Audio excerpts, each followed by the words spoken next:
said Gulf of Mexico. Why isn't it the Gulf of America?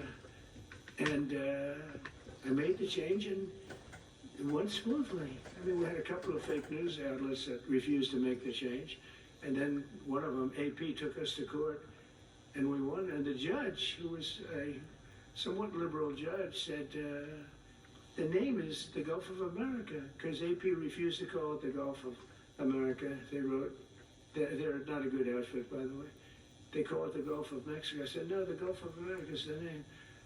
And the judge actually said that, in fact, you can't even go into the room because what you're doing is not appropriate. The name is the Gulf of America. Google Maps changed the name. Everybody did, but AP wouldn't. And then we won in court. How about that? Isn't that so cool?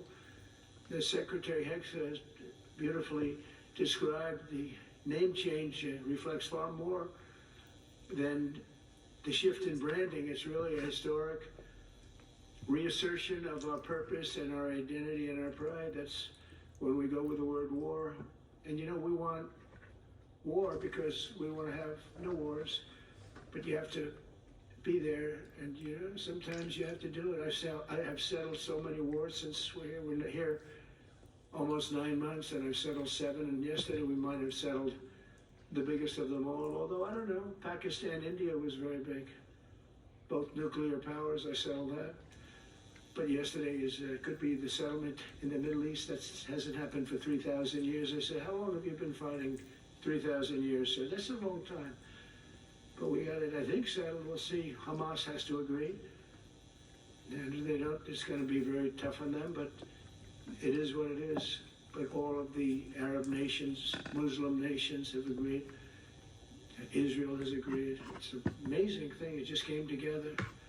War is very strange, you know. You never know what's going to happen with war.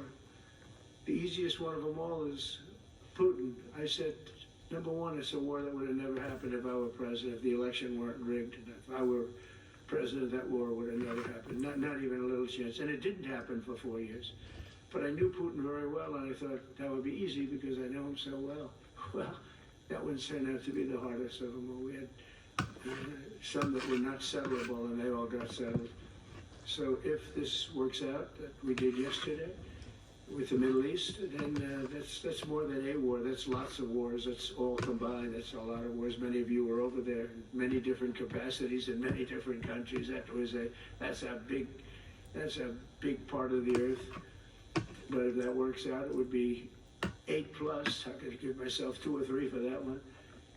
And then we just have the one to settle. We have to settle it up with President Putin and Zelensky.